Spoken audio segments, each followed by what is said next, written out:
Red, White, and You, America's 250th, is brought to you by Rick's Affordable Heating and Cooling, Ironworkers Local 55, Danny's Cafe Rossford, and Maumee Bay Turf. We're focusing on local stories highlighting our community as we near America's 250th birthday. There's only one school in Northwest Ohio in which you'll find a Junior Reserve Officers Training Corps, or JROTC program. And for the Springfield local school students involved, it's more than just an extracurricular. It's an opportunity to learn lifelong lessons. Megan Hartnett has the story. Getting out of bed and making it to class can be tough for most high schoolers. But some choose to get there early. 5 days a week. It's been amazing. I made a lot of friends, especially since it's freshman through senior. So you get to meet like everybody in the high school. The Junior Reserve Officers Training Corps, or JROTC program, isn't about prepping students for the military. It is leadership. Every kid in this program is learning to become a leader. Students take part in community service. I really like to help out our community and stuff, and we do a lot of that. I love doing that. Learn about citizenship and respect. It's very fun and it teaches you a lot of lifelong skills. And gain public speaking skills. 2 years ago, if First Sergeant asked me to do this, I would have begged him not to have me do this at all. Plus, they compete through drill team. And right now, they've got their eyes set on nationals. I'm excited to go back. My sophomore year was very fun, but I think we're going to do a lot better this year. And there's a younger teammate along for the ride. I'm the first 8th grader to go to nationals and perform there. The team just took first place at a championship competition in Kentucky, and they're hoping to carry that momentum forward. I think we've been practicing. I think we're going to do good. And I always say right before we do it, I'm going to be proud of you, win or lose, but I'll be even more proud when we win. For director and Army veteran Ricky Thomas, this is his 23rd and final year at Springfield. He's planning to retire later this year. I hate to admit the fact that I'm getting older and stuff, but I really enjoy doing this. I really enjoy being around the kids, and I like winning. While a national title is the goal, Thomas says what matters most is the impact the program has beyond the competition floor. For everyone to realize the fact that this program is for them. It's for everyone. It's a shame that people don't realize that we exist for them. Community service, we will come to their location, do it all, and we do it because it's the right thing to do. Reporting in Holland, Megan Hartnett, WTOL 11. We continue our coverage of America's 250th Red, White, and You special reports highlighting everyday Americans who make up the fabric of 250 years of the country. And tonight we've got to look at a woman who served our country and is now using those skills to serve Toledoans, leading a business that she has grown for nearly 3 decades. Anthony DeFilippo spoke with Judy Potter of Black and White Transportation. Anthony, what's her story? Well, Kaylee, Judy Potter served 4 years in the U.S. Navy before starting her journey at Black and White Transportation as a bookkeeper. She eventually purchased the company in 1997, and today she leads it with the same principles she learned while serving our country.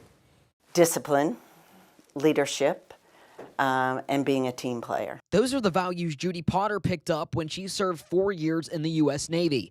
She comes from a military family. Her father, uncle, and cousin all served in the Navy. I was struggling a little bit as a young woman, and I thought, well, you know what?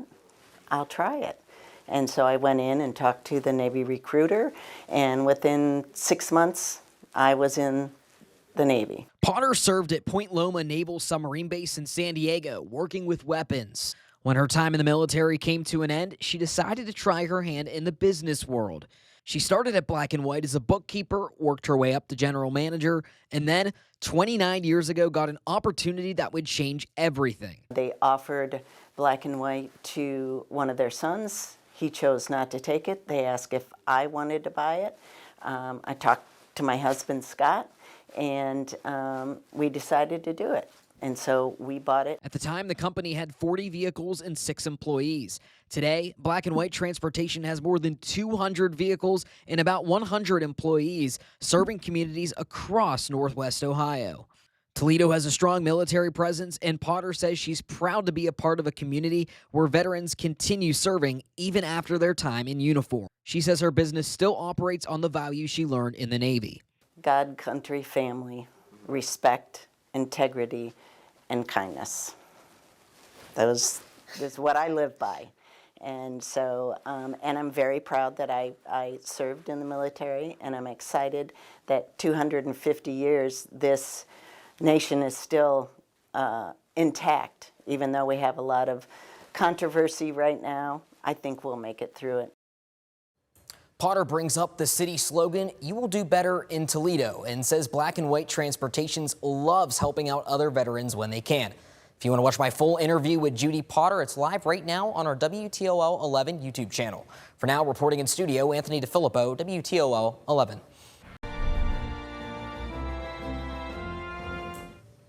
Memorial Day reminds us to remember those who served and sacrificed, and that includes a soldier who fought a very long time ago. His story is tucked away in a Maumee cemetery, a grave that many people pass without even realizing the story that lies beneath their feet. In fact, he is the only known Revolutionary War soldier buried in Lucas County.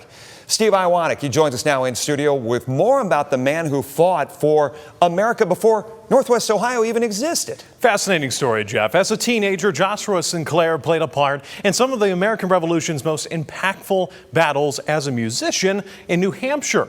But long after the war was over, the New Englander ventured west to what is now Maumee, where his story is now coming to light. The sounds of war can be quite loud. And yet the stories of them can sometimes grow quiet. That's the case at Riverside Cemetery in Maumee, where an old marble slab, long before Toledo or even Ohio existed, depicts the name of a 16-year-old boy, forever tied to 1776. He saw some remarkable action if he joined in 1776. He starts out as a local militia, but his unit will be absorbed into the 1st New Hampshire Regiment, which is part of the Great Continental Army. John Thompson with Fort Meigs dressed himself for battle, telling me about Joshua Sinclair, the musician who instead of carrying a musket, carried a tune throughout battle.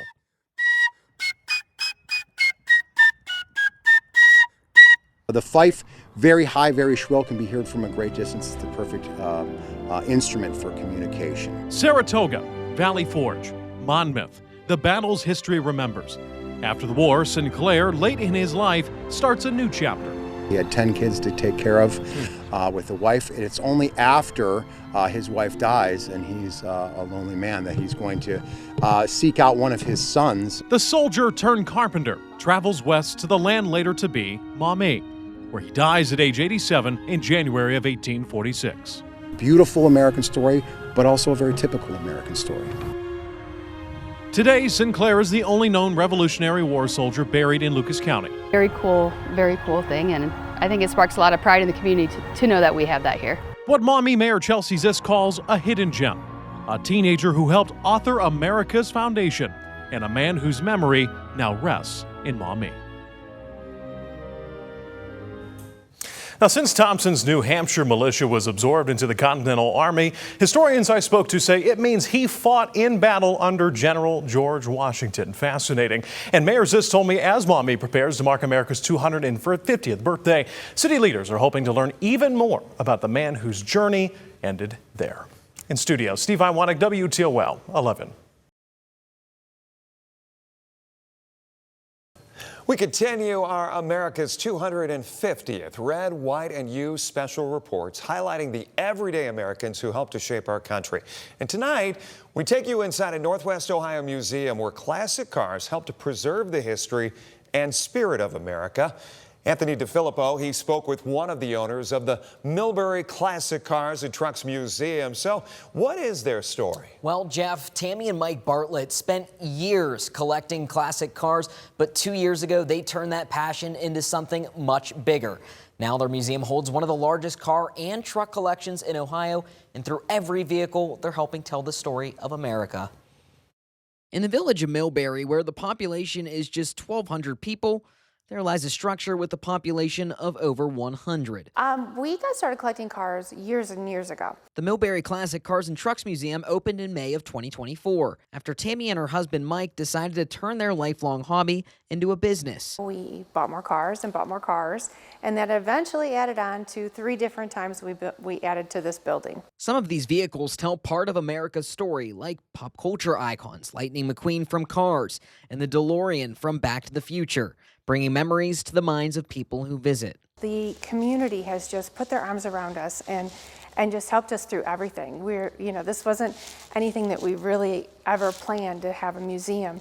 And when we opened the doors, they were willing to share and talk to others and support all the events that we do have. Now the museum's recognition reaches far beyond Northwest Ohio. As part of America's 250th birthday celebration, the museum was selected as a stop on Ohio's Transportation Trail. Well, the Ohio Transportation Trail had its official kickoff 2 weeks ago. And then it is honoring everything through Ohio that deals with road, which is us, and what was on the road and how we contributed to that time frame. The trail highlights Ohio's history through road, rail, air, and water, and gives people across the state a chance to experience how transportation helped build America. Bartlett also says she hopes the museum can continue to share the history and, more importantly, preserve it. I just don't want this to die off. This is just such a special time where you can drive these cars on the road, and there's just a different feel and a look to each one of them. And that time frame also shared America's history in how we really transformed transportation. That history also includes honoring those who served the country. The museum offers free admissions to veterans on Veterans Day and features military-themed displays. We do have some of the Jeeps that will show up here working towards sharing all of their history.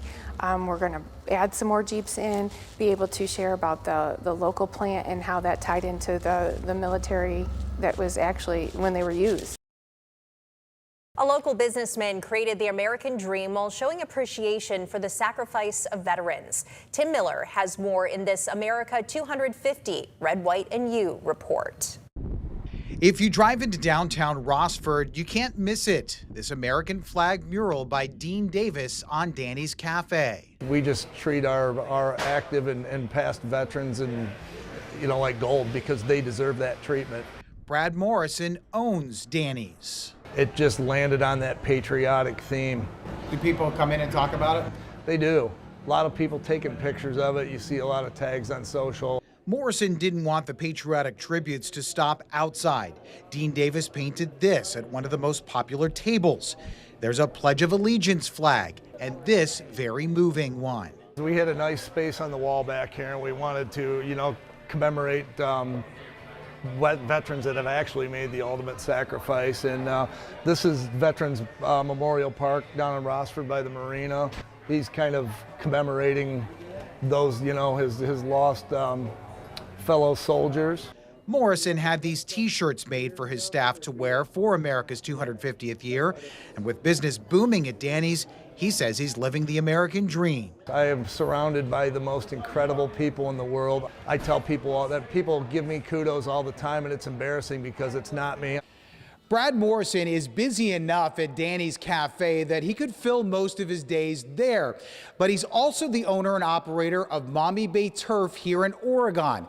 They've become such a big player in the field that even Super Bowl fields come from here. The Super Bowl 48 field at MetLife Stadium in New Jersey was manufactured by Turf Nation, but Mommy Bay Turf assisted with the installation. Mommy Bay Turf has also installed countless local fields. They also installed this patriotic football field at Ithaca High School in Michigan. And maybe it's meant to be, but Mommy Bay Turf is working on its 250th field this year. It could be. I don't know. I mean, it's been a nice run for, our organization in general, so it'll be nice when that does happen, and we'll make sure to commemorate it. Morrison doesn't want anyone to take our freedom for granted, so he's raising a glass and a flag high to the USA. Tim Miller, WTOL 11.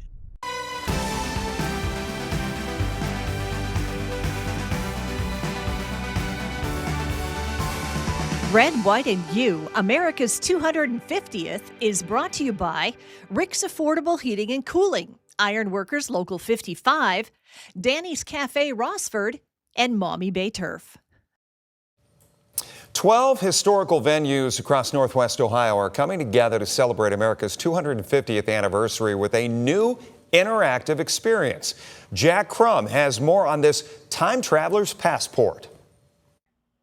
This passport isn't for travel, it's for discovery. The 2026 Time Travelers program is looking to encourage people to explore local history. We're trying to educate, again, families and individuals that these venues are available to visit, especially over the summer. It's part of the America 250 initiative. Robin Hage is a Toledo Public Schools historian and is facilitating the program. The first time ever, there are local history venues that are coming together, that are opening up their facilities and allowing people to come through with a physical passport. And every time they visit, they get a stamp.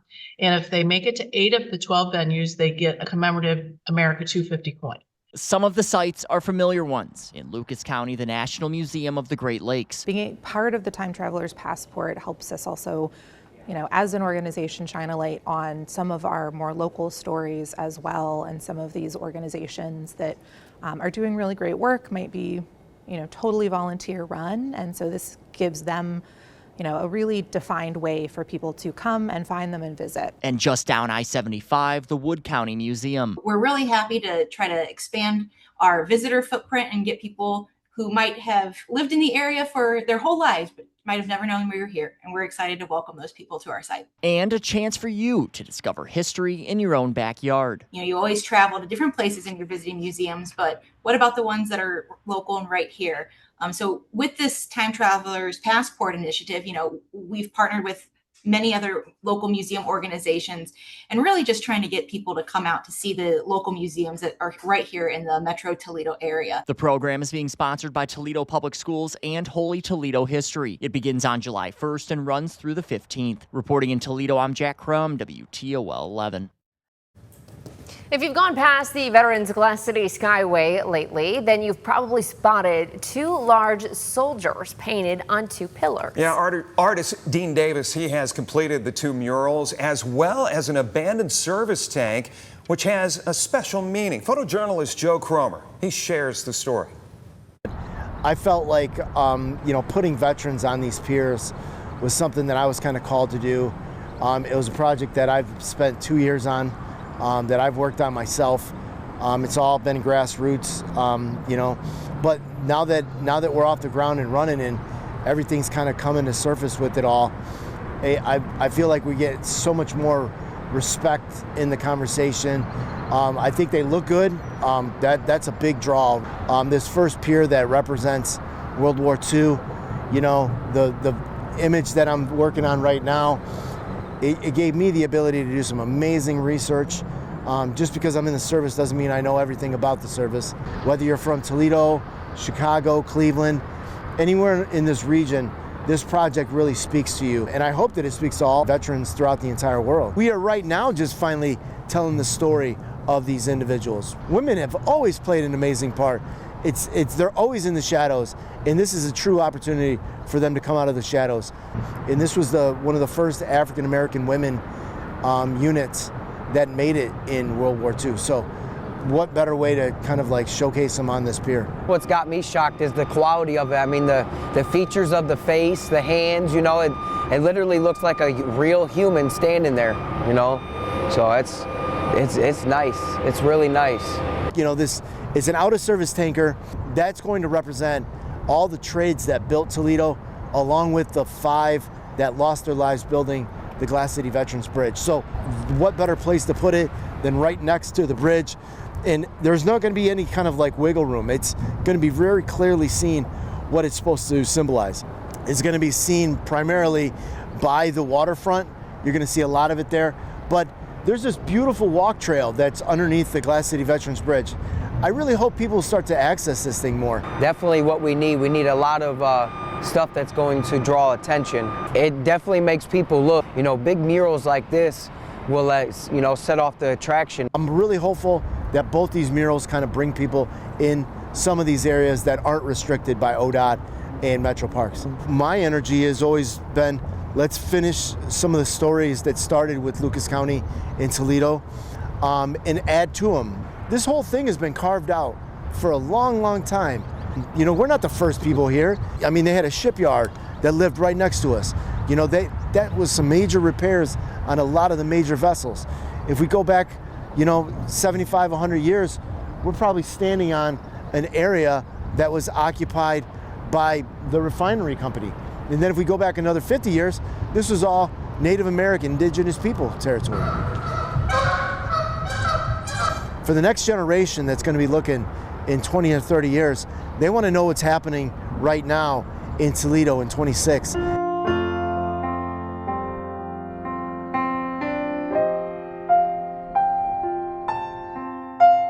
You know, by celebrating this birthday of this country, we should be doing that. We should be making some strong points about what we're doing right now as a society in Toledo, but also what we're looking to do for the next 10 or 15 years, and then own up to it in a positive way.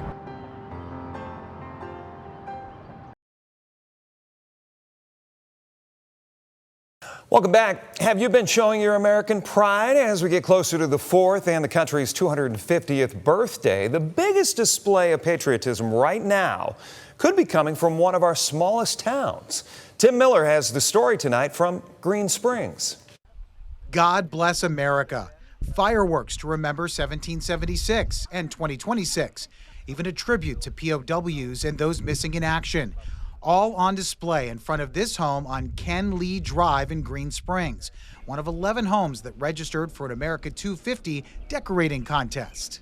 From my great-great-grandmother, my great-aunts lived here. Kathleen Morris's home on South Broadway was built in 1898 during America's 122nd anniversary. She has banners, bunting on her fence, and a new flagpole with the Betsy Ross flag commemorating the 13 original colonies. And don't miss her patriotic goose. A couple people have stopped when I've been on the porch and said nice decorations or nice porch or, you know, looking good.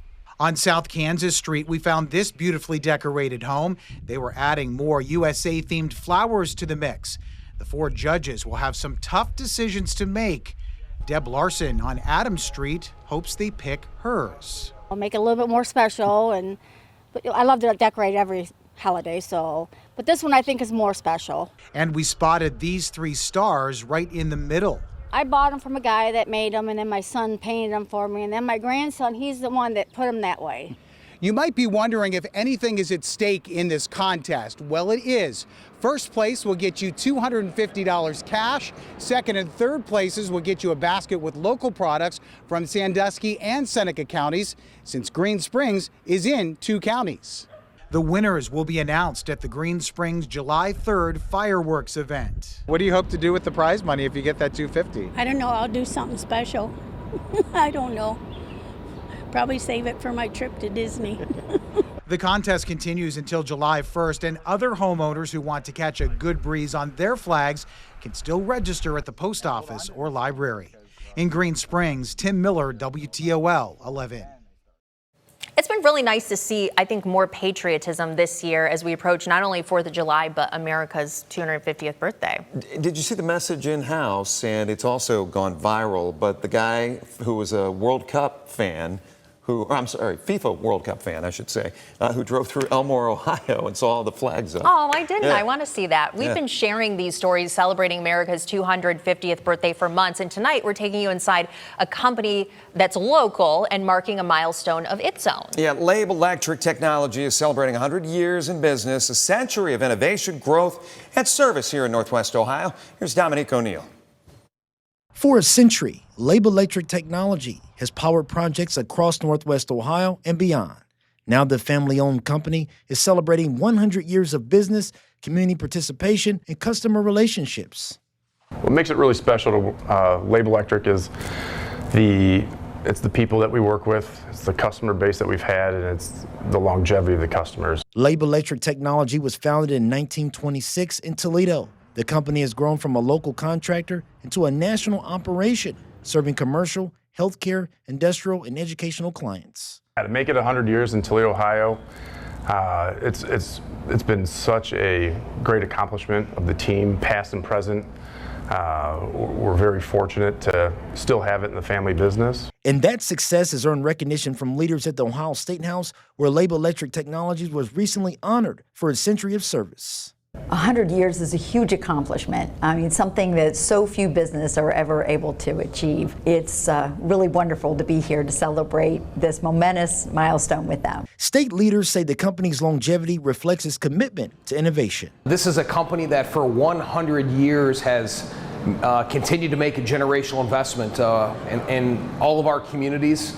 They have a very strong reputation, a strong work ethic. For the family, the anniversary is also about preserving a legacy and preparing for the future. I've been able to work with my grandfather, my father, my brother, my uncle, and it's been a joy. And working on the fourth generation, my son is in college in construction management, so hopefully after college and the apprenticeship program, we'll have him in here as well. Reporting in Perrysburg, Dominique O'Neill, WTOL 11. Highlighting everyday Americans who make up the fabric of our country is the goal behind Red, White, and You. Tonight, we hear the story of a Northwest Ohio business owner who turned a skill that he learned in the Navy into quite a successful career. Anthony DeFilippo, he spoke with Tom Wojciechowski of Wojo's Heating and Air Conditioning. So, Anthony, what's his story? Well, Jeff, Tom Wojciechowski served 6 years in the U.S. Navy, where he discovered his passion for heating and air conditioning, a path that led him to help build Wojo's here in Northwest Ohio. And he says the values he learned in the military still drive his business today. I think without the service, I wouldn't be where I'm at today. Tom Wojciechowski spent 6 years in the U.S. Navy stationed in St. Mary's, Georgia, working on submarines during the Persian Gulf War. Before I went in, I didn't have the character that I thought I had. I kind of thought I knew it all. I blamed people and pointed fingers a lot, didn't take accountability. But a moment early in his service changed his perspective. We didn't get to go home for 3 days, and I was complaining a little bit about it. And he turned around to me and he says, "Then get out." Just get out. And I was like, he really humbled me. That moment helped point him toward a career. One of the shops in our division was the AC&R shop, air conditioning and refrigeration. And I was talking to the chief up there, and he was introducing himself, and I told him how I really like heating and air and how my dad did it, and I helped him on the jobs a lot. And heck, the next day they had me working in the AC&R shop. When his service ended, he had a clear goal: build a career in the field. He attended Owens Community College, earned his contractor's license, and joined his father to help grow Wojo's. Early on, it was a grind. Kind of barely making it each year, but it just kept striving and striving. To deal with that, he expanded, adding real estate projects during slow seasons. Today, the company includes a mechanical division and employs dozens in its 2 locations in Northwest Ohio. As America approaches its 250th birthday, Wojciechowski says his service still shapes how he leads. And here we are today, and we are now the most powerful, richest country in the world right there. And just like we still could have been a part of that, and we probably wouldn't be where we're at today. So what an incredible celebration. And the thing is you'd think a lot would have changed in 250 years. Well, it did, but the Declaration of Independence didn't. Wojciechowski says his business makes it a point to honor the local veterans, giving discounts on their services. He also says several of his 35 employees also served our country, reflecting on the core values of what he wants Wojo's to be known as. For now, reporting in studio, Anthony DeFilippo, WTOL 11. Tonight, we turn to a powerful mission that continues to honor heroes in a deeply personal way. Yeah, veterans from our region once again traveling to D.C. for Flag City Honor Flight. Dan Cummins once again was there as they took off, and he captured every moment of the trip.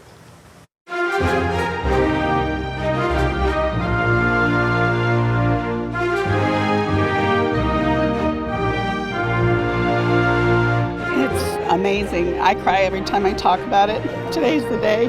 We keep saying we're going to have a big day.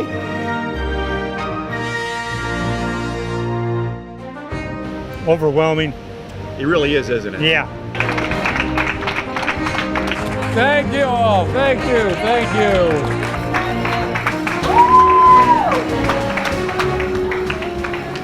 It's emotional at times. when you hear people coming up to you and saying thank you, thank you, thank you, and clapping and whatever, it gets emotional. She lives in Wisconsin, so I don't see her that often. And it's just amazing that she's here and able to go with me.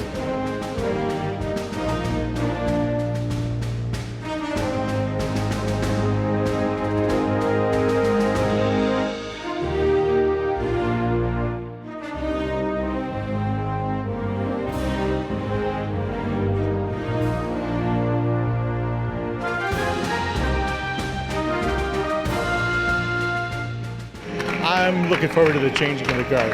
I've been to Arlington before, but I've never been involved in the changing.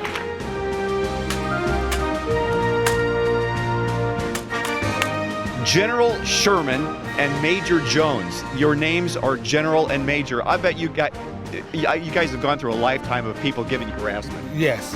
Yes.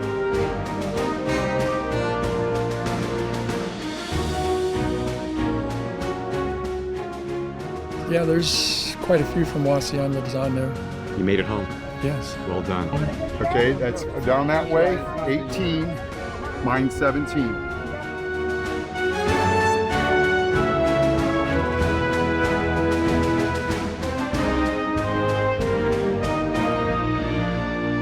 My uncle was a Vietnam vet, and he has like 4 people from our hometown that were killed, and he wants to scratch each one of them.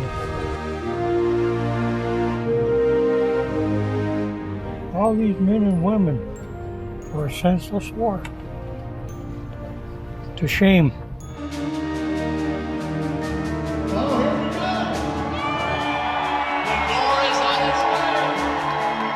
Beautiful. I couldn't have asked for a better day. It was wonderful, and all the people were wonderful.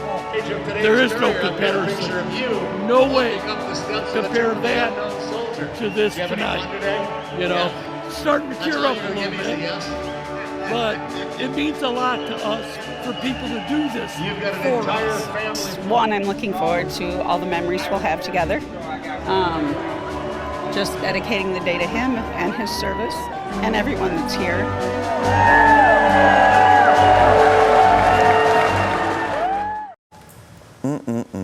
I was having a conversation with her every single time one of these run, Dan, and you're not here to see it, but in the studio, we're just, we're so locked in. And another thing that stood out that I said, no matter the age of the veteran you're talking to, they don't forget places, they don't forget dates, they don't forget times. Everything is emboldened in their minds about their service. One veteran I talked to yesterday after we went to the wall was frustrated because he wanted to see the names of some of his friends from the war. He didn't know their real names. They all had nicknames. Everybody in your squad had a nickname. Squirrely, Jojo, a bookworm, you know, whatever. And here it is years later, he didn't know their real name to even look up on the wall. And Dan, we want to thank you too. This was trip number what? 24. 24, your last Flag City Honor Flight, and you've been such a pivotal part of the storytelling too, and getting people to open up about these stories and getting those nicknames. So you've done such a fantastic job. It's been a joy. I'll be retiring next few weeks, but there's one more flight later on in September, and we'll have another reporter covering that for WTOL, and I'll be on the Flag City Honor Flight board, so I'll be on the flight anyway. I gotta ask, I know we're getting a wrap, but your closeout last night, were you misty-eyed? Did I catch something there? Always. Yeah. That the homecoming always tears me up. But maybe, it's so beautiful. maybe a little bit more so? Yeah, it meant a little lot. bittersweet. Dan, great job. Thank you so much once again.